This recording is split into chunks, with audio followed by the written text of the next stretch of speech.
धर्म अध्यात्म की इस चर्चा को नए ज़माने के इन मंचों से आगे बढ़ाने वालों में एक बड़ा नाम शुमार है और वो नाम है जया किशोरी।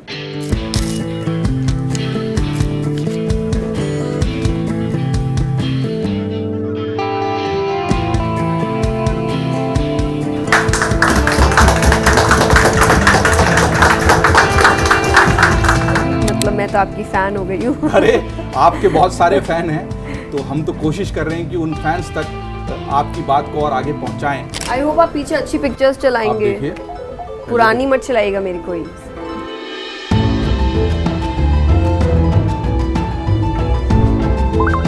सर क्यों? आजकल जो प्रवचनकार हैं या आध्यात्मिक उपदेश देने वाले हैं वो ब्रांड एम्बेसडर ज़्यादा बन गए, ब्रांडेड खुद को ज़्यादा करने लगे हैं, ब्रांडिंग और मार्केटिंग पर ज़्यादा ध्यान देने लगे हैं। देखिए ये भी आप लोग की वजह से ही है, हम ना करें पर फिर हमारी बात आप तक नहीं पहुंच रही। क्योंकि अब आप ये मजबूरी में ही से सोशल मीडिया पर, रील्स पर, इंस्टाग्राम पर आ ही गई हैं, इस पर ट्रोलिंग भी बहुत होती है।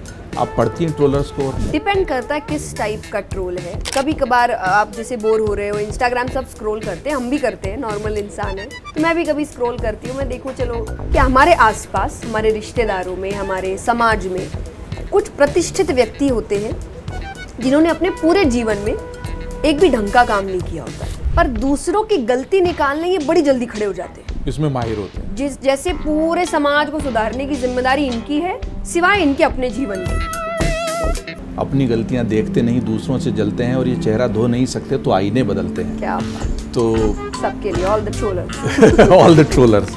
जेन जी के पास बहुत ऊर्जा है, बहुत उत्साह है। इस जेन जी को आप एक आइकन के रूप में बहुत अपील भी करती हैं, लेकिन क्या जेन जी की जो ये ऊर्जा है वो ऊर्जा सड़कों पर उपद्रव करने के लिए, संसद जलाने के लिए और हिंसा करने के लिए है, या फिर इसी ऊर्जा को रचनात्मक दिशा में मोड़ा जाना चाहिए? कि आज बहुत ज़रूरत है कि युवा अपने से बड़ों के साथ बैठे। मैं नहीं कह रही कि आप सीरियस कॉन्वर्सेशन करने बैठो, आप बस बैठो, आप उनकी बातें सुनो। हो सकता है वो 10 बातों में से 8 बातें ऐसी बोलेंगे जो काम की नहीं होगी, और काम की नहीं का मतलब आपके लिए नहीं होगी, क्योंकि ज़माना बदल गया है। पर आई थिंक लास्ट की 2 बातें जीवन बदल देने वाली होती है। तो आज युवाओं में एनर्जी बहुत है, एनर्जी तो इतनी कि दुनिया बदल दे, पर पेशेंस इतना कम कि एक बार असफल हो गए तो दूसरी बार कोशिश ही ना करें। जो अभी आपकी पुस्तक आई है नई जो है जैसा है ठीक है, इट्स ओके, उसमें आपने वो अपने नाना जी को समर्पित की है, क्योंकि उनको किताबों से बहुत प्यार था। तो आज अगर वो होते तो मुझे लगता है कि वो दीवानों की तरह अपने गांव में घूम रहे होते कि जया की किताब आई है, जया की किताब आई है, क्योंकि वो जहाँ रहते थे वहाँ ऑटोज चलते हैं, ऑटोज में आप। धीरेन्द्र शास्त्री जी जो बड़े चर्चित हैं वो भी कथावाचक हैं और बागेश्वर धाम से आते हैं, तो उन्होंने भी एक बात कही कि जो कथावाचक होते हैं वो जब कब भावुक पल आते हैं जब कथावाचन के दौरान, तो कई कथावाचक ऐसे होते हैं कि उसमें उन भावुक पलों में आंसू दिखाने के लिए रुमाल पर बाम लगा लेते हैं और उससे फिर आंखें पोंछते हैं, जिससे उनको नकली आंसू आते हैं।